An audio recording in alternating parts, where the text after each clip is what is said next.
إعلامي حاز على الشهرة سريعا. أحمل أخلاق عالية بشهادة الجميع. لو مقدم البرنامج ما حقدر أدخل بعد للعراق.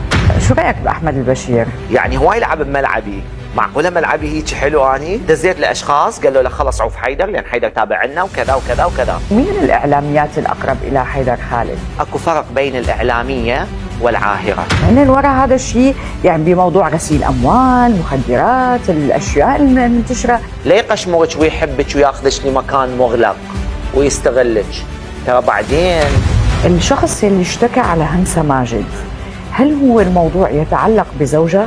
حيدر شفاف، يعني قلب طفل شفاف، وجهه واحد غير مجامل مثلي، فلهذا احنا متوالمين. أنا سمعت أنه أنت علاقتك قوية جدا بأولاد المسؤولين، شو هذا السر؟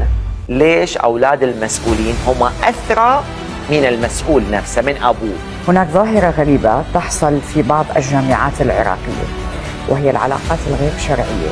هبعوا فيني لأنه وأنت بتحبني لازم تقلي ساعة ذهب.